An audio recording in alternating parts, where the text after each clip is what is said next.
Welcome to Mormon Book Reviews, where an evangelical encounters the restoration, but it's actually a very special Mormon Media Reviews segment with my co-host, Rebecca Biblioteca. How you doing today? I'm great, Steve. How are you? Well, I'm doing great because we got ourselves a great guest on today, and we're very excited to have Gaynor Brunson come on the program, who is somebody who toured with Liberace, been on the Tonight Show, has been with all these stars. He's been on Merv Griffin and all this. He's been involved in the Rose Bowl parade. He's done Christmas specials for Fox, and it's just an incredible biography of one of the big producer type big shot guys that we have in the music industry. This guy's done Milli Vanilli did the mix of the recording for Milli Vanilli, and man, we got so many questions for you. So we decided we're gonna have a really fun episode today where we talk about the entertainment aspect of your life. But also, folks, I want to mention to you that I'm going to have Gaynor back on because he's also doing some really, really cool things in the field of Mormon history. And so we're going to do a special Mormon book reviews type episode with Gaynor down the road. But today is our introduction to the world. Well, of course, you don't need an introduction because the whole world knows who you are. But Gaynor Brunson is in the house. Welcome to the show. Oh, wow. Great to be here. What an introduction. I'm just so flattered. I've never felt so special. That's great. Well, I just want to say Rebecca was really instrumental in reaching out to you. She's been doing a fantastic job getting us some top flight guests. And so I'm like, this is Rebecca's wheelhouse, okay? This is the world you grew up in. This is the music you listen to.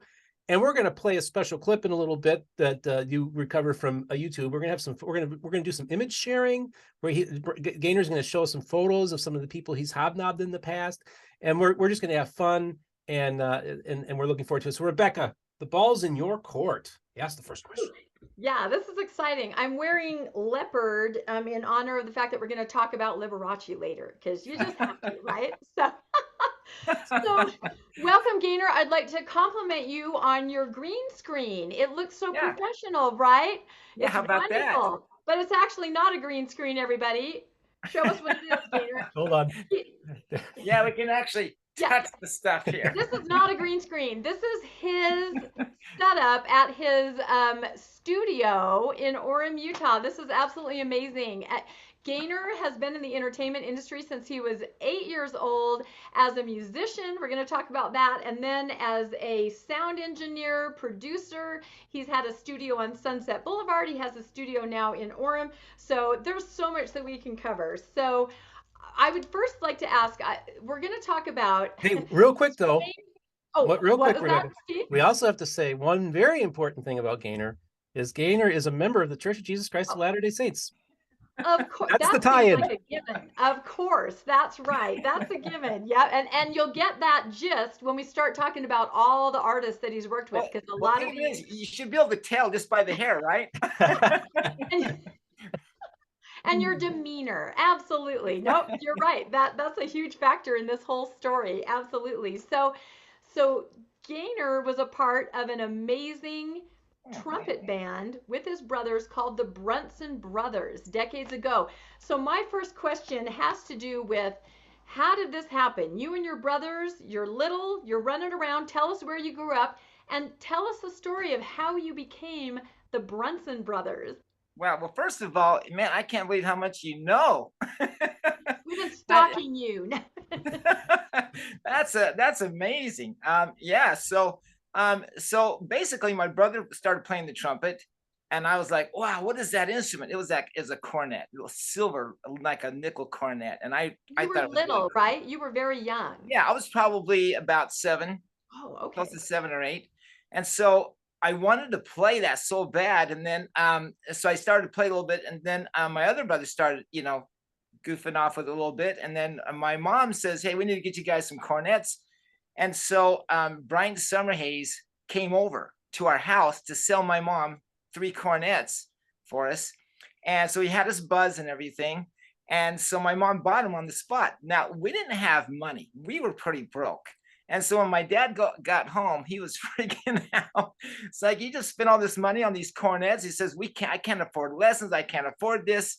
And so he took them back to Summerhays. That was going to be the end of it. And Brian the owner of Summerhays, I forgot his name. His son is Brian. So let's see, what was his name? I forgot his name, but he told him, he says, listen, he actually, my dad actually said, listen, these cornets, you sold them as if they were new, but I don't think they're new. I think they've been used or something. So he says, well, I'll tell you what, I've got 4 brand new box Stradivarius silver lightweight trumpets right here, never been opened. And so he pulled down 4 off the shelf. We had never seen a silver lightweight trumpet because in those days, trumpets were pretty much gold. And so he brought these home to us. We were freaking out. So we knew it was pretty serious stuff, because if our dad is going to make that kind of sacrifice for trumpets, we better take this serious. Anyway, so yeah, he told my dad, he says, I've seen your brothers, not your brother, I've seen your kids buzz. And he says, you getting these trumpets, they'll be playing all up and down the valley, all up and down the state. So he was a visionary. He saw that you guys had the talent to become what you became. Yeah, it's kind of wild. I guess he believed in us. Now, isn't there something where your dad also sent you to like a music camp or something, and at BYU? I thought I read something about that. Yeah. Now, what's crazy about this is we couldn't afford the trumpets. My dad says, I can't afford it. He says, well, pay me what you can when you can. So then he took us to BYU, and we took lessons from, I forgot the guy's name that was there. But we were taking lessons, like, I think 6 hours a day for a couple of weeks. And he just wanted to just either burn it out of us or get real. And so, we started playing for everyone that came over to the house. And so we knew this was pretty serious stuff. And so we just started to get better the more we played. So that's incredible. And then there was a point where you kind of got a big break. I know that you guys were trying to get your music in front of a certain star, and it actually ended up written in the stars that you ended up being picked up by. Tell us a little bit about that. In Vegas, trying to give your CD to. Yeah, so the Vegas story. So we went to Vegas and we were broke. We had no place to live. We had no money. And the thing of it is, when you think you don't have money, you can ask your parents for money. Our parents didn't have money. So we're down there in this, kind of beat up station wagon. And we found a member of the ward, member of the church, not the, of course that wasn't our ward. So he put us up in an office building.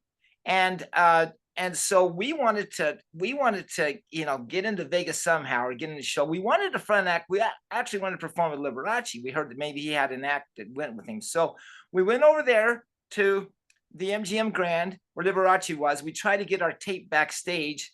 No, I'm messing this up. It was Andy Gibb. This is what happened. I thought it might have been Andy Gibb, one of my personal idols as a young teen. Right. Okay, yeah. Well, you're gonna set me straight on these stories. That's it. So we wanted to see if we couldn't get in with Andy Gibb. So we sent a tape to the security guard to give to Andy Gibb. Well, when Andy Gibb left, Liberace came in, and his assistant, he basically found the tape and he played it for Liberace in the limousine. And so it's just kind of wild because we get a call from Liberace's manager, and he says, hey, anyway, Liberace wants you to do his tour. And we're like, well, he hasn't heard us play live. And so we had him play live. So it was just kind of a wild story how we finally ended up getting to play live for him. But he booked us for the whole for the full year tour.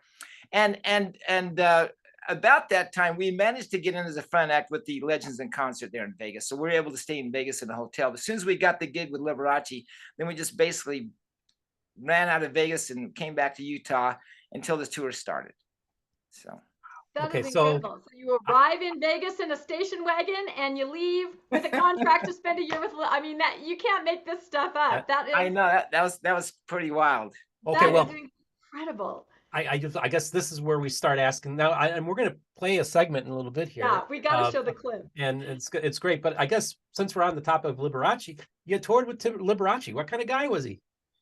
He was great, and of course there was the whole thing going on, about starting to break out that he was gay, whatever. But we didn't pay attention to that. It's like, hey, to us, he's not gay. He's just, he's a regular guy, and he was really nice to us, really respectful, and there's quite a story because before we toured the thing, like I say, we wanted to play for him. So we actually went over to the Tivoli Gardens restaurant that he had there in Vegas.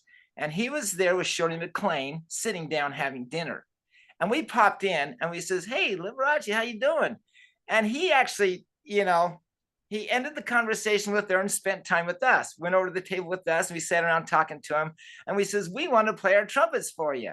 And so we got up and we actually played our trumpets for him. And he said that it gave him a really good feeling when he heard us play. He says it makes you, I think the words were, it gave him a happy feeling. So anyway, so I think this picture here is when we were at the Tivoli Gardens restaurant. If you want to, let's see, how do I share this picture? Okay, so just do the share screen. Oh yeah, that's right. We went through Yeah, this. it's pulled up. Okay, let's see, share screen. Okay, so this might have been when we were at the. Oh. And I'll enlarge it here. Okay, so this might have been there. That. We were just getting to know him. And here, let me show you another picture, since we're on the subject of Liberace. That And let me see if I can find just it. incredible. And how old were you and your brothers at that time?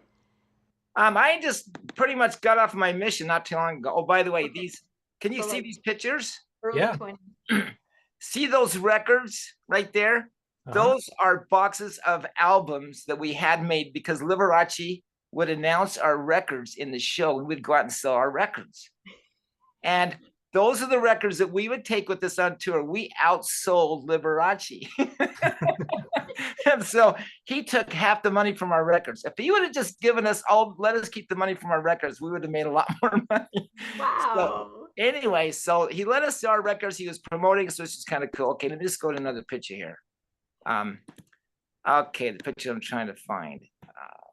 That is just incredible. Well, when you get an endorsement from Liberace, you can't help but be successful and sell your product. That's, oh my goodness, look at this one.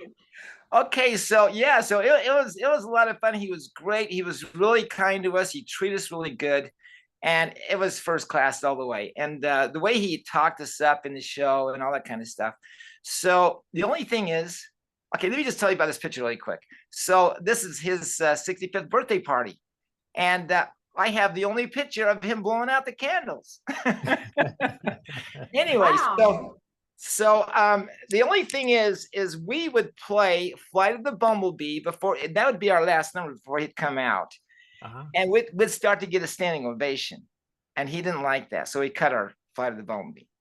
Oh. Yeah, your opening act can't overshadow the real act. We Yeah, all know so that. When it he'd have a target, so he just cut that number. We're like, no, that's our best number. So anyway. Well, that is the clip we have, Steve. okay, so we why don't can you exit play out it of screen here. share, and we're gonna do Flight of the Yep. Bumblebee. Oh, wow. Just to give everyone an idea of what the Brunson Brothers were, and then we'll Oh, talk man. about all the places they played and all the things they did. Oh my gosh. Just amazing. Okay, so There we go. you guys see it? Yep, we can see Yeah. it. Okay, great, okay. Hit play. Here we go.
Because I have a few questions.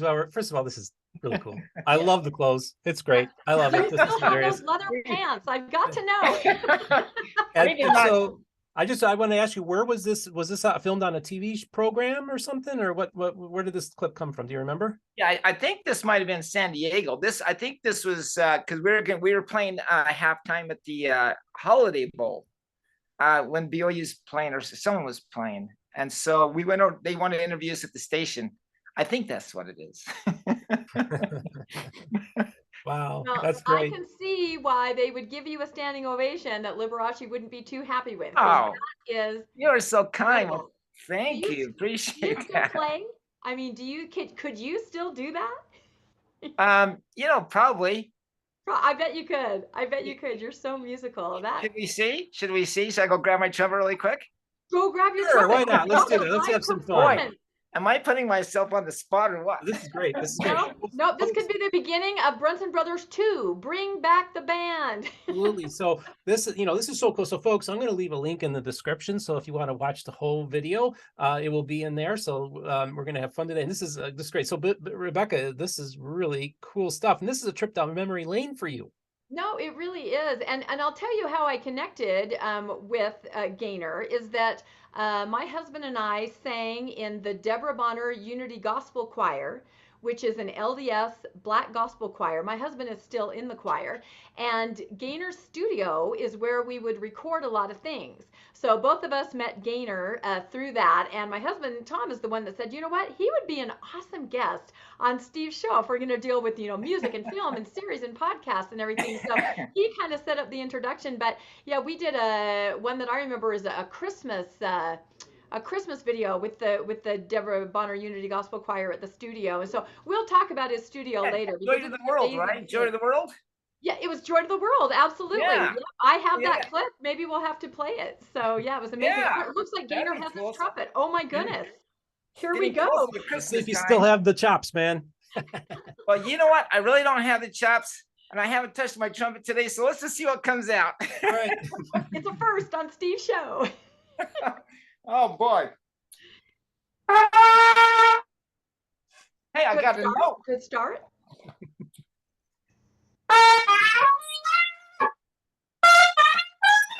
Is it too loud or is it No, just no, we can hear it. okay?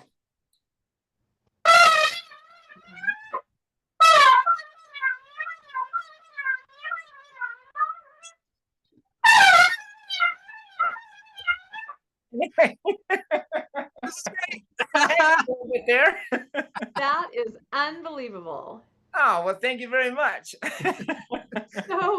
So now you're on tour with Liberace, and then that kind of launched you guys. You played for just dozens and dozens of programs and people that we would know, and just paint some of the highlights of what you were everywhere. You were doing everything.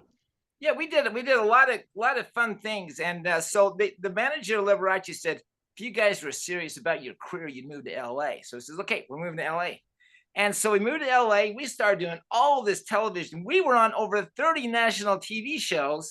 And we weren't really ready for it because we didn't really feel like we had our music down. It was like, where we wanted to really promote it. We were just doing these songs we'd been doing for years, but these TV people were calling us up to be on, and, we didn't want to turn them down. So, yeah, so it was a lot of fun. In the meanwhile, we were wanting to get some recordings done that we were happy with. As a matter of fact, we bumped into Kenny G, and he says, you guys have had enough television to promote 5 albums. So we started, we did the Tonight Show, we did the Merv Griffin Show, we did a Disney special, we did the NBC's Christmas special with President Reagan, and we put a Christmas medley together, and they wanted us on that. So, and then we started doing all these halftime shows, these ball games and different things. So yeah, it was quite a time. And you actually created a musical element for the Rose Parade. Is that what? Yeah, as a matter of fact, the guy that does the international broadcast, because we performed for the whole Rose Parade. The board and everything, they get together, so we performed for that. And the guy says, if you guys could do a theme for the international broadcast, that'd be great. So we put together a theme. He liked it, and so he used it for the international broadcast. 90 million people. So that's a fan base right there. Yeah. So, and another thing I came across about the Brunson Brothers is that there's actually a technique, a trumpet playing technique called to Brunson it. Can you talk a little bit about that? Like, you guys did something that other trumpet players in the industry were not doing, and other people noticed and went, okay, we got to Brunson it. Talk about that. Well, yeah. So you're referring to that story. Rick Baptist, like, one of the top studios session guys in LA. Every we were performing every once in a while. We do the telethons, and so this year we're doing the Easter Seals telethons, and of course these musicians are amazing. They have the top trumpet guys, and so we would do this little like here. Let's see if I can do it.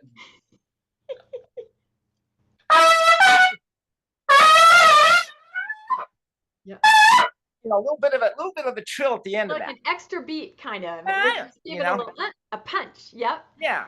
And so the band, the trumpet players started doing it too. We were performing with them. They started copying us. It was so funny. So we were having this little duel with those guys in the band. And we thought that was the end of it. But then, of course, he says that it actually went around town. They called that a Brunson, that little thing that we did at the end. So when they were doing that one movie, he said, what was it? The Incredibles? The Incredibles is which I went and listened to that theme after I watched the video about that, and it's there. It's just that little just that extra little beat, that adds that just punch to it. So yeah, so he said they were looking for something, and he looked at the other guys and says, okay, you guys, let's do a Brunson. And they did it, and it seemed to work. And we had no idea that was a thing. Anyway. Wow, you started a trumpet movement. You toured with Liberace. This is incredible. Can you tell us then how this turned into a studio that you create? Because not only is Gaynor a performer, he is a sound engineer, and that's how, like I said, I interacted with him with the part of the choir, and engineering all of our music that we did. So tell us how your studio on Sunset Boulevard, all that. That's just amazing. Yeah, well, but going to a studio and would spend like a ton of money, and our trumpets would sound like kazoos because we were really loud. Even when we were on the Tonight Show, we get out there and we're like, we told them, hey, we're really loud. He says, well, these are the same mics we're using for the trumpet players in the band. It's like, we're a little bit louder. And they laughed at us. And the guys came down and says, you're right, you're distorting the microphones. We need to get you new microphones. So we didn't even have much of a chance to sound check the new microphones. So we weren't too happy at how we were being recorded. So we started doing our own recordings. And that's what got us started. We were doing our recordings ever since we were kids because our dad had a sound company. So we managed to get into some gear. And so we'd always, as a matter of fact, don't tell anyone, but we would record our trumpets over Herb Alpert and Tijuana Brass, and then we'd sell those tapes. So we were always, trying to figure out a way to get our stuff recorded. And so we ended up getting some equipment in our house. And then we ended up with the studio on Sunset Boulevard, a major studio there. So what was the studio called? It was called Baby O Studio. So it became Brunson Brothers Baby O Studios. Baby O Studio. So, yeah. So then what was that? So I wanted to ask, this is really great stuff, but you had mentioned early on in the conversation that you did too much too early. You were on all these TV shows and you're young guys. Maybe kind of talk about that aspect of it too, that you felt like you did too much too quickly. Yeah, because we were playing the same songs for so many years, and we wanted to get a full album done. Then we wanted to do the television to promote the album, and we didn't really feel like that the quality of the recordings that we had was where we wanted it to be. So we actually got into a studio and we were just working on the music. So we actually just started turning down television. It's like, no, we want to get our sound going, because I hate to say this, but when we were on the Tonight Show, we did have a great arrangement of Flight of the Bumblebee. We had Alan Zavad, who toured with Frank Zappa, and he conducted a Melbourne Symphony in Australia. He stayed with us for 2 weeks, worked on an arrangement. We go over to the Tonight Show band. He rehearses the band. They sounded so amazing with this arrangement. He was telling them what to do. They sound so tight. The band gave us a standing ovation. We were excited. It was just going to be like so intense. And then Doc Severinsen wouldn't let us play it. And so anyway. I wonder why. I mean, it's just, and then so they had us play In the Mood. So all the TV that we did, they had us play William Tell Overture. And then when we get on the Merv Griffin show, we get ready to play Flight of the Bumblebee with the band, and they start the tempo too slow. We're going, no, this needs to be fast paced. And so all these television experiences, we're just like, come on, we don't really get the chance to, showcase like we'd like to. So we wanted to just get into the studio and just really come up and, the sound that we wanted. And so that was about, so in answer to your question, when we felt like it was a little bit too much too soon. Yeah, we just kind of wanted to put everything on pause and just work on our sound. So. And how old were you and your brothers when this all happened? It was just right after my mission, as a matter of fact. So I got off my mission, and then next thing you know, we're, touring with Liberace, moving to LA and doing all this TV and stuff. So then the hair started to grow out for some weird reason. I was going to say, you didn't look like you had the missionary haircut in a lot of those, and probably not the leather pants, right? That's not. Yeah, the leather pants. I mean, we didn't have anyone telling us how to dress. We did everything ourselves. We didn't have we didn't really have a manager and someone that could, costume design or anything. We're just kind of, a little like that. Are you the youngest brother, or are there older brothers, or? Yeah, I'm the youngest, so there's 3 older. Yeah. Okay, so, and so your parents were very supportive, but let you just go. Mom, Dad, we're going to Vegas. Is that? Yeah, well, yeah, they were just like, and we would take off to do fairs across the country in the cold and everything, and where it was like as a matter of fact, they had the National Guard out on the highways because they were closed. We were just taking our motorhome, in the snow was covering the roads. We were just going for it. So yeah, they pretty much let us do our thing ever since the beginning, pretty much. That's amazing. Can you tell us more about the artists that were recording with you in your studio on Sunset Boulevard? I heard in particular, Steve mentioned it, Milli Vanilli. You mixed that? Yeah, so we were one of the first ones to go digital in Hollywood, and we were so into digital, and of course everyone was analog. We were having this big battle, but we actually were the first ones to really get into the digital thing that we know of. And then we went ahead and we wanted our studio to be a fully digital studio, and we had a hard disk system. It was about a 200,000 system, and then we also had a digital tape. And so we were just trying to really get evolved into that whole digital world. And so we took on that studio, and we had Strunz and Farah, they're world music artists. Their song went to #1 world music charts for 9 weeks. And then we had Milli Vanilli come in. Now, the thing of it is on the Grammy Awards, they don't allow you to lip sync it. And as we know, Milli Vanilli didn't really sing on the project. So they wanted to use our Synclavier system to get the mix down, take that system into the Grammys and use it for their backup, because they don't let you give them a tape or whatever. So you'd actually be doing this from this computerized keyboard system with all the tracks on it. So it was a way to fake out the Grammys. So we were the culprits that they used to mix down all their tracks into that system that they could take on the Grammy show. And then, so we had all their tracks.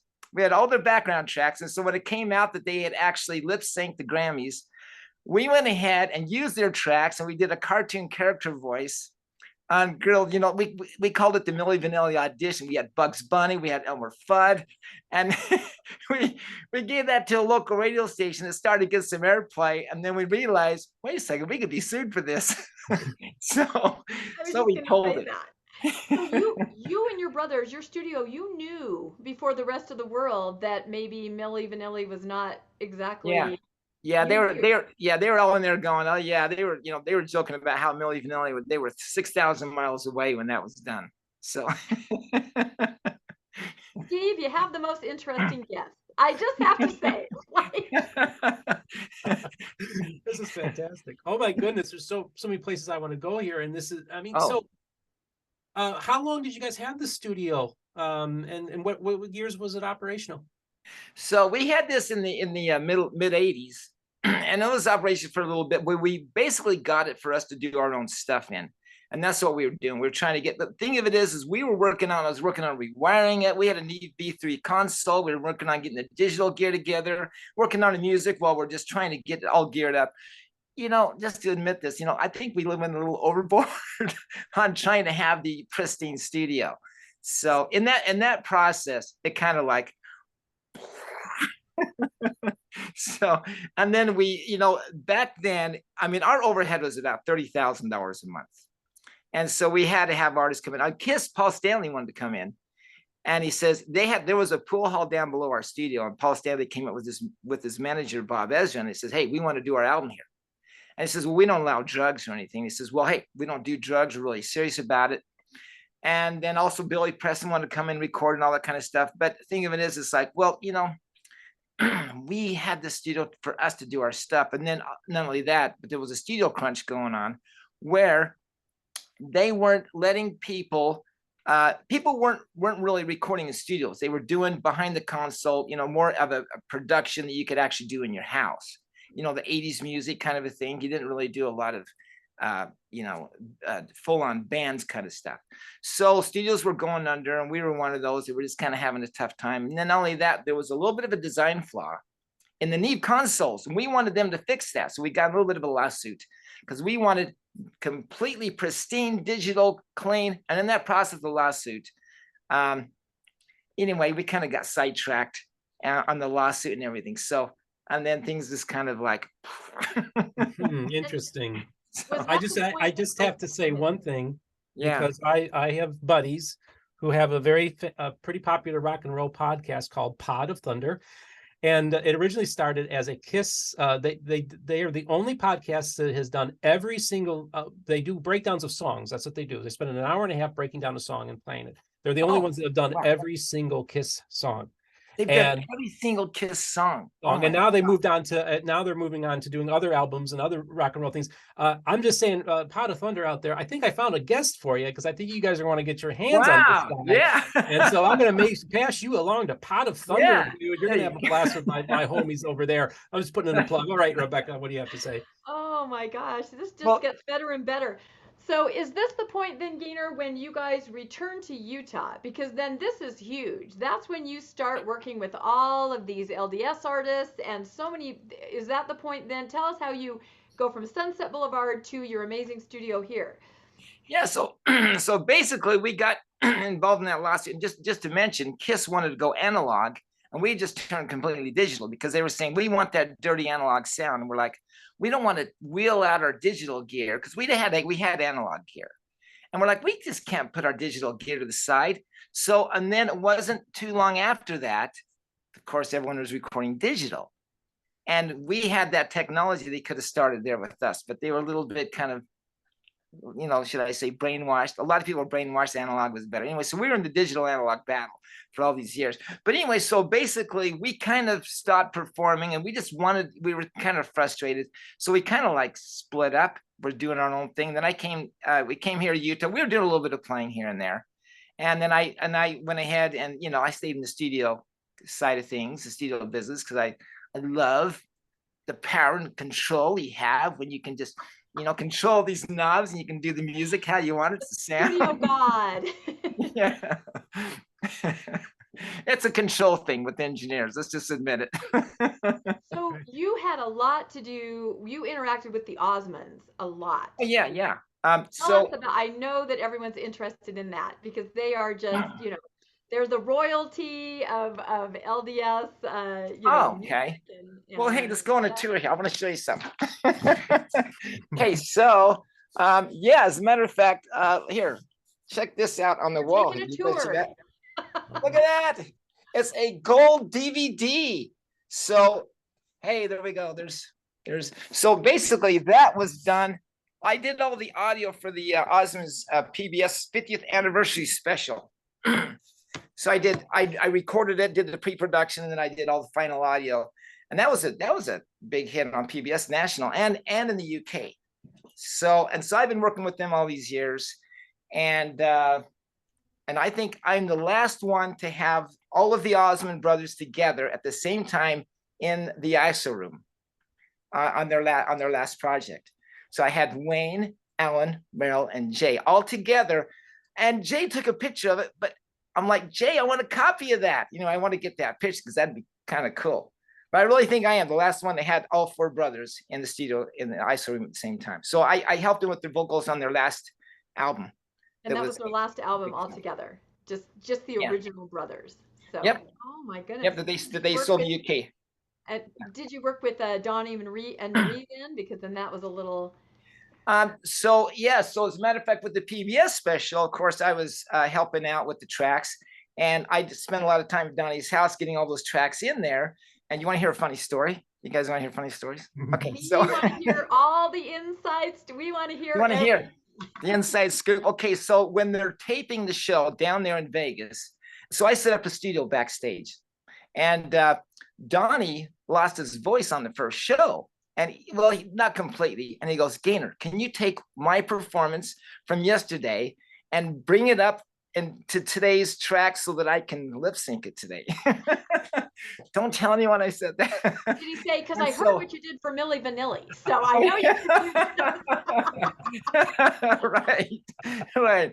Yeah. So anyway, so I went ahead. It was a lot of fancy work because I had to fly it in from there. Anyway, so I was recording all of the tracks. Plus, I had my trumpet. I was on stage with those guys with my trumpet. As a matter of fact, I played my trumpet. I was Marie's bugle boy in that show. Anyway, so go pull that show up, the PBS 50th anniversary there.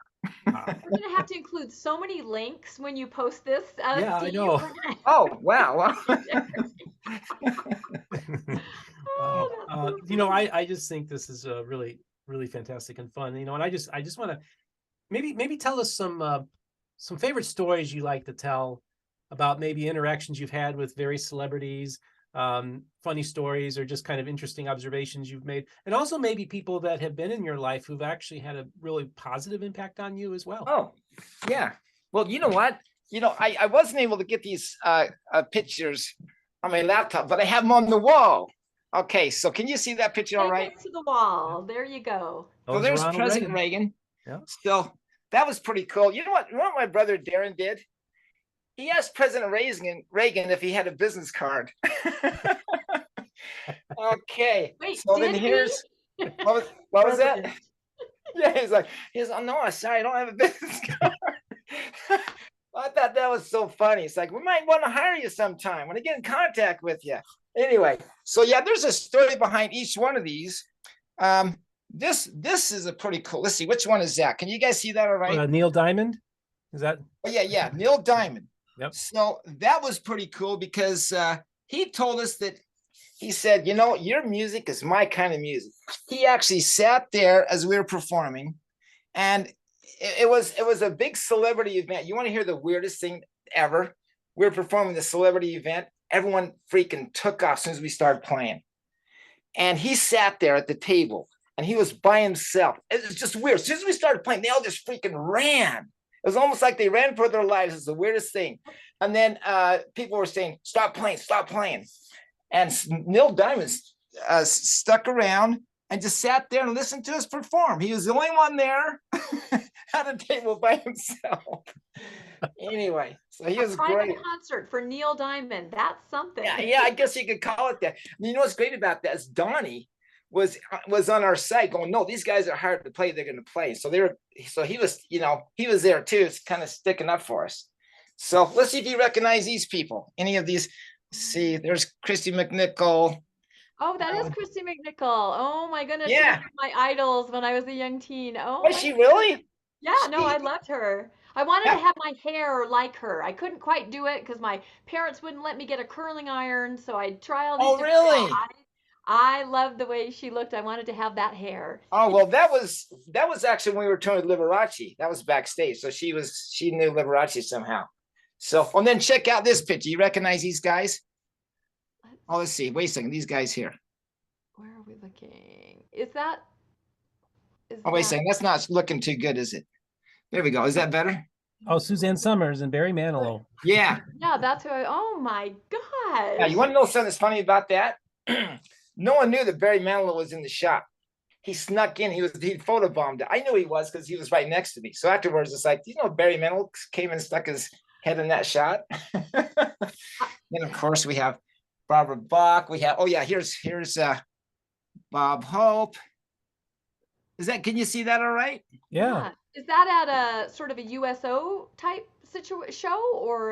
No, you know what that was? That was at a monument that they're unveiling there in Burbank for Bob Hope. Now, as well as we're there getting ready for Bob Hope, waiting for the limousine to come in, he drives himself in this old modest car. He just pulls up and gets out casually.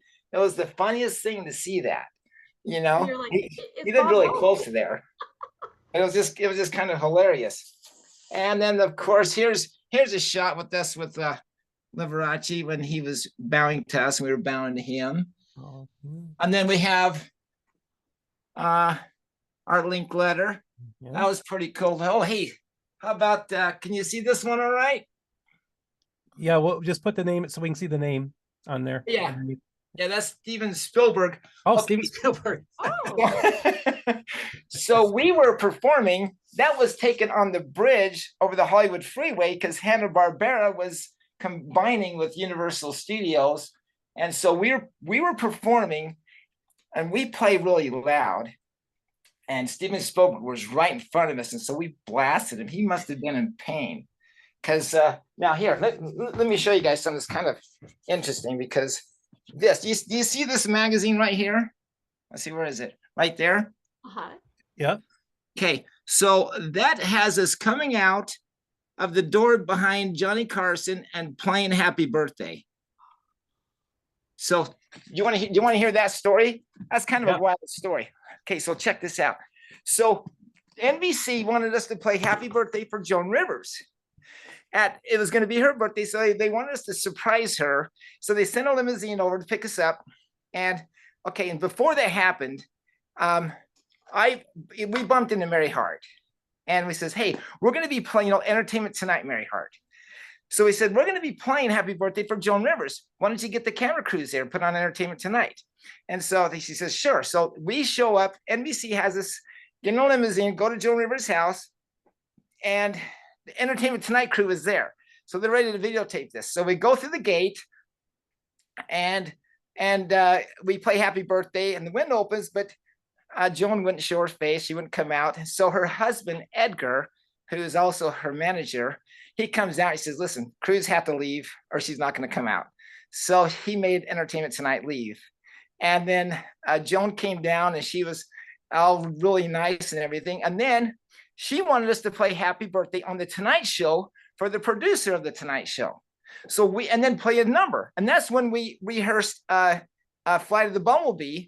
And we were getting all ready for Joan Rivers because we were going to play Happy Birthday for the producer, then play a song, And then what happened is, and we were in TV Guide for this. And what happened, like a week before, we get a call from the Tonight Show saying, hey, we want you guys to come down here and play Happy Birthday for Johnny.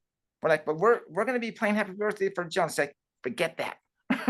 Come on down now. It's like, now?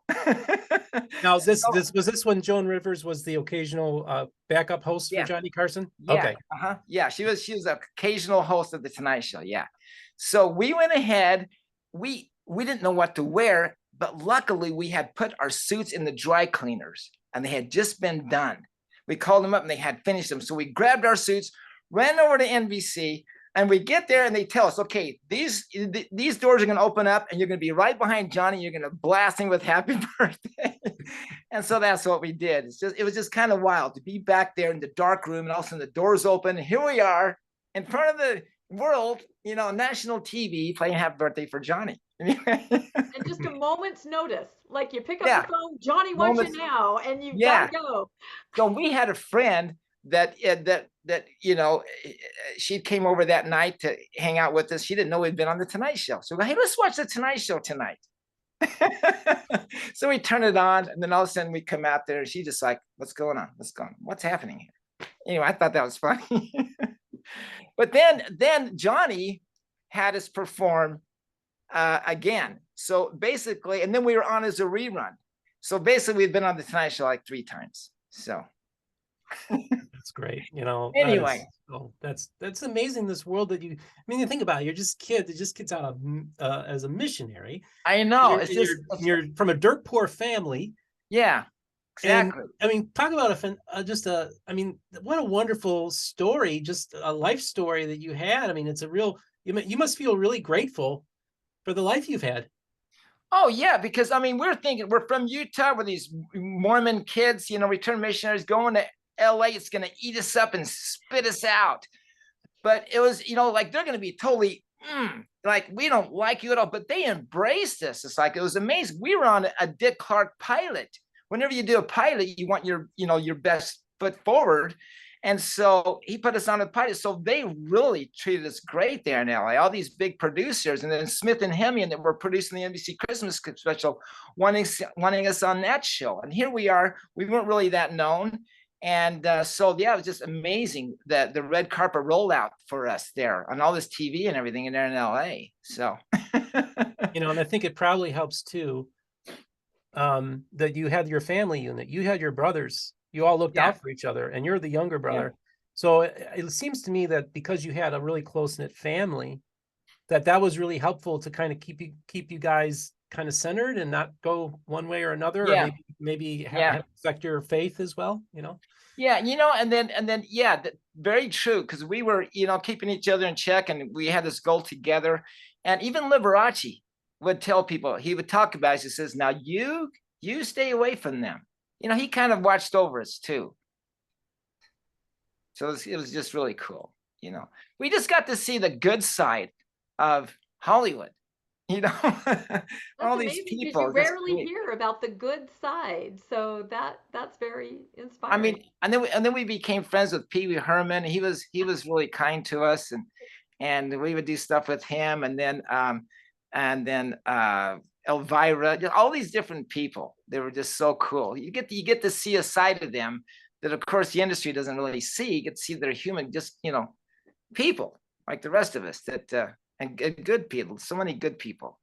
Have you ever thought of writing a memoir? I mean, I know we've just touched the tip of what you know, we barely probably scratched the surface of what you know and who you interacted with. I'm thinking you might want to put that on your list of things to do. Well, you're too kind. That's great. I just haven't really felt anyone would be that interested. I mean, on my Facebook page, I post things every so often, because I start thinking of these stories and going, man, I want to tell this story, so at least we have it out there somewhere, you know. So that's great. I think it's a point of view that, you know, other people don't have. These stories, I've never heard any of these stories before. I'm sure a lot of people haven't, and they're absolutely fascinating. So can you tell us a little bit about what you are working on currently in your studio? Who are you producing for? Who are you seeing besides the Deborah Bonner Unity Gospel Choir? Because I know you guys are very connected, which is awesome. But what else have you done? Or maybe something for the church? I know you do some things like that as far as producing. Well, you're right. I mean, Deborah Bonner is amazing, and you guys amazing. I mean, let's just face it. This was your home, right? This is where you guys would do your thing out there. You know, the room. And a lot of late nights recording in there, I'll tell you. and that was awesome. What a choir! And then that Joy to the World. You guys were talking about, letting people see that, but. What an incredible thing. That's like Deborah Bonner. How did she end up? How did your family end up in Utah? And that's an incredible story right there. But then that choir, and you're part of the choir, and the best people in that choir. But the thing of it is I have been very blessed indeed to have that choir and they actually were the LDS gospel for a moment, you know, playing for the. If you don't know who they are, Stephen, I think they would make excellent guests. Genesis ward, which is an LDS ward, the Genesis group, they were the choir for Genesis, and then they kind of got bigger and more notoriety, and so then they were encouraged to just kind of go out and be independent, and share their message and share the word. And so that's kind of when my husband and I connected right then, when they started.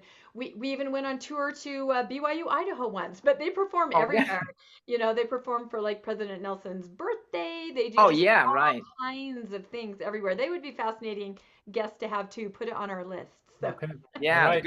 The good old Bonner family. Yeah, so I've had them here, and like we mentioned before, the Osmonds. Okay, so check this out. So I hadn't really done video production for the Osmonds too much. It was pretty much audio. So Merrill, this is what happened. Merrill felt like that God was telling him to just dedicate his life to him and just bag the career.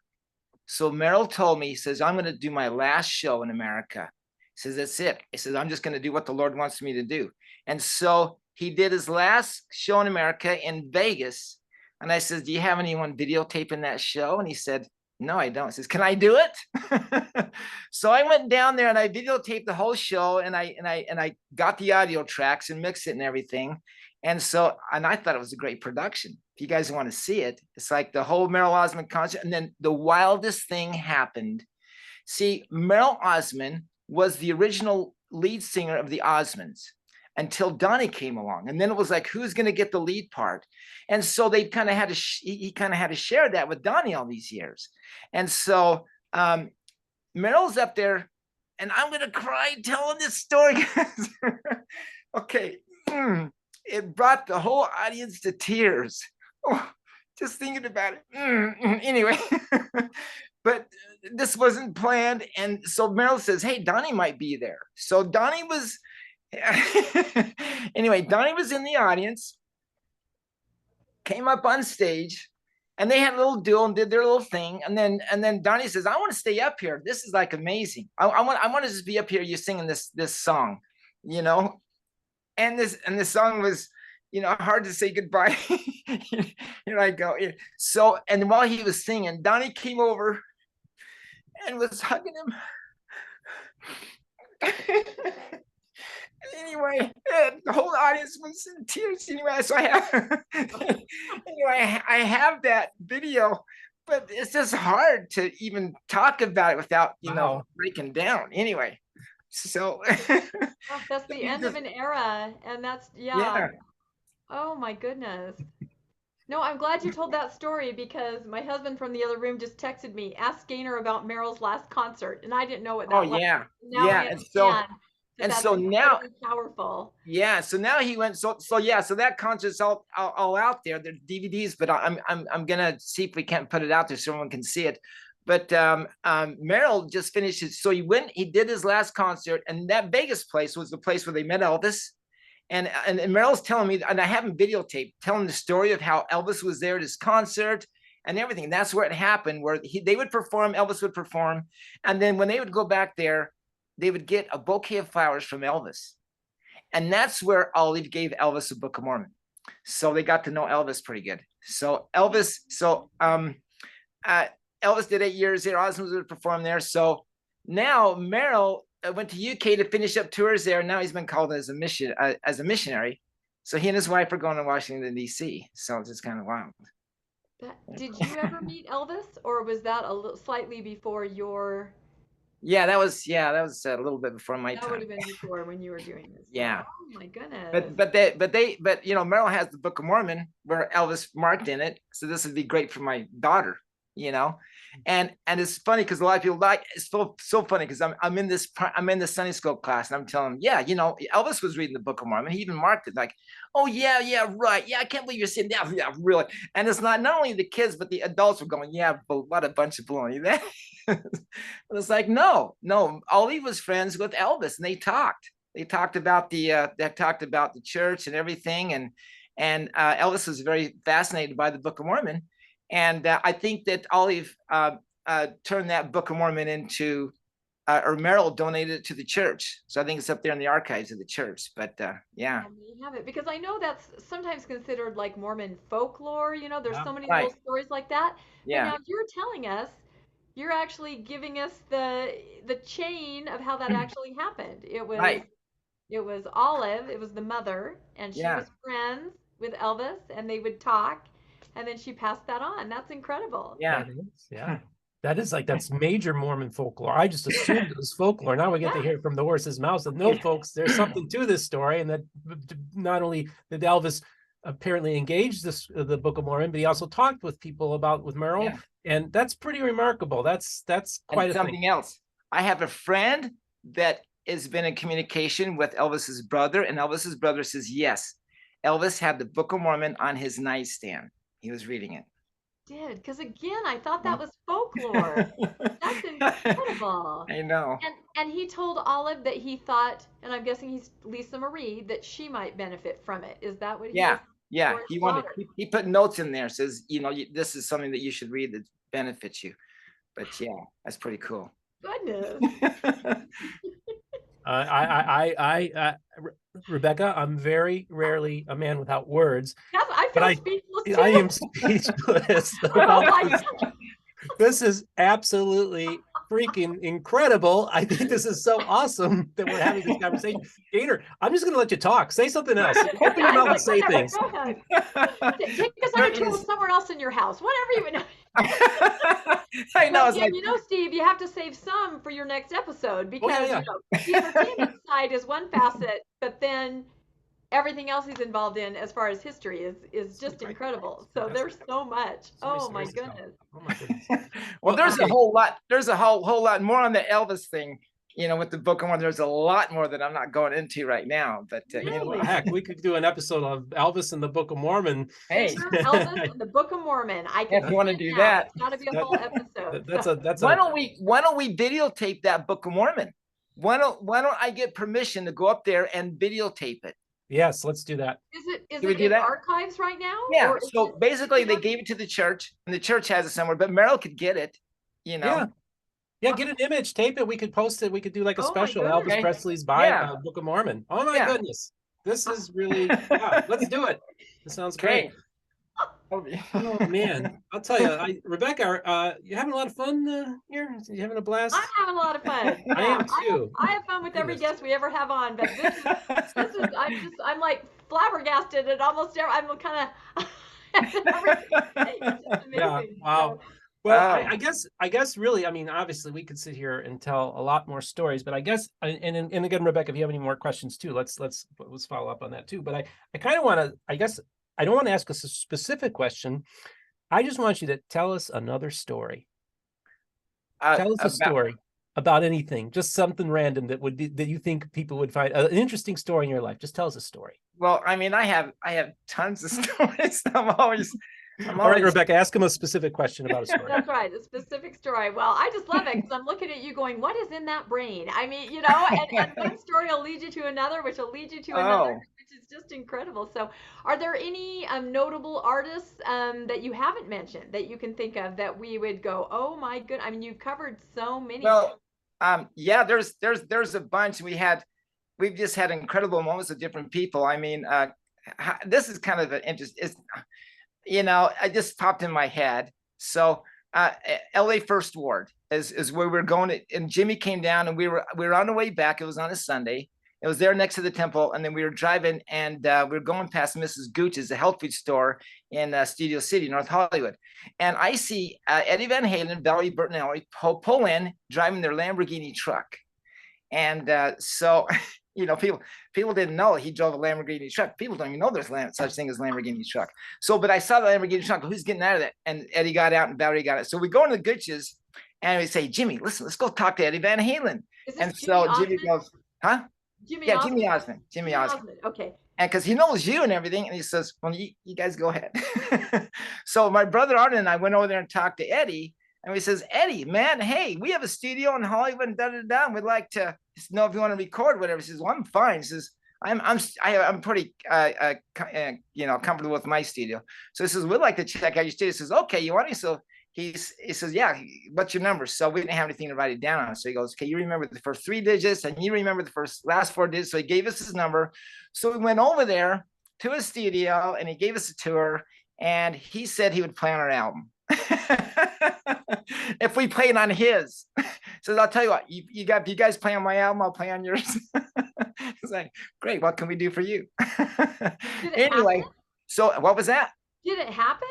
We were still working on our project and we went through some more business deals, all that kind of stuff, and they just kind of, blew over. But anyway. So he was willing. That's the point. He was willing and he invited you over. So that's right. That's pretty good. Yeah. That is really, really great. I have to say, this has been one of our more entertaining episodes. Oh. I found you to be an endlessly fascinating person. And we were just going to do a little special episode with you today. I think, Rebecca, I'm going to have him back on for Mormon book reviews. We're going to talk about history stuff. But I have a feeling that we have a gold mine here and of somebody who has interesting stories to tell that where we could even just stick on one subject. So Gaynor, I just want to let you know we hope to have you on more than a handful of times if you don't mind. Well, that'd be great. I think we need to follow up and do an episode completely on the Elvis Book of Mormon. You know what I mean? Trying to find that, trying to pull in some other elements because that's a very misunderstood story, I think. Yeah, and there is a lot more on that story. Yeah. But if you want to, I can get I mean, we should get Merrill Osmond to tap in. You know what I mean? Sure. Have them come And on so- in. Absolutely. Absolutely. So, Let's get Merrill yeah, let on. me know if you want that, and I'll get Merrill Osmond on board. All right. And tap him in the interview here. Okay, so this is great. You know, you talk about the Book of Mormon. You know, this is a show where I'm an evangelical, and I'm a fan of the Book of Mormon. Cool. And I tell people I'm a product of the Restoration. And I've Oh. told my story already where Mormonism saved my life, and Mormonism really? means a lot to me. Yeah, and so Gaynor, I just wanted you to maybe share with the audience what your faith means to you. Okay, so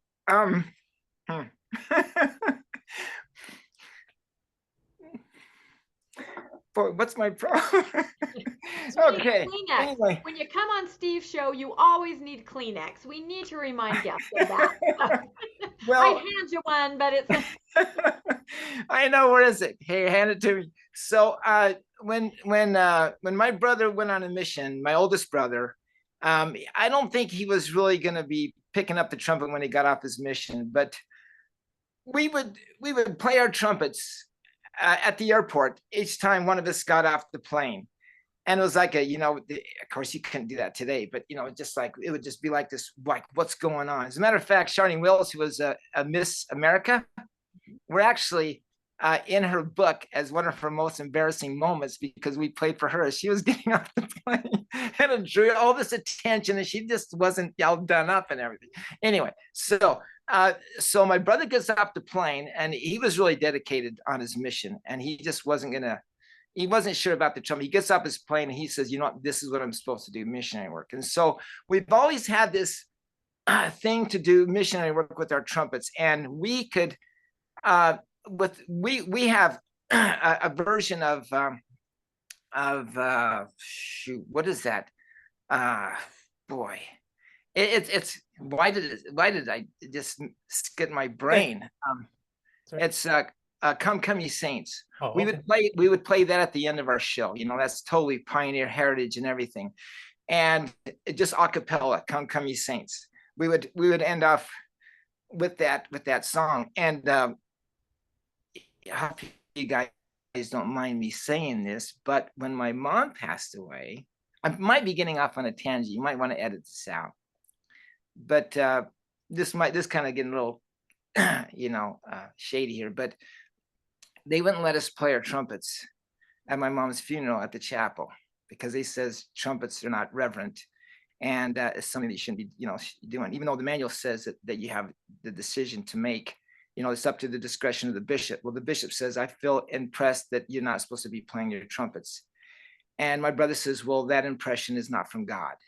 And he disagreed with him. And he says, well, the stake president agrees with me. And so he says, well, he's not speaking by that same spirit either. It is not of God. And so my brother contacted President Monson, President Monson's office, and President Monson gave us permission to play our trumpets at our mom's funeral. Come Ye Saints. Wow.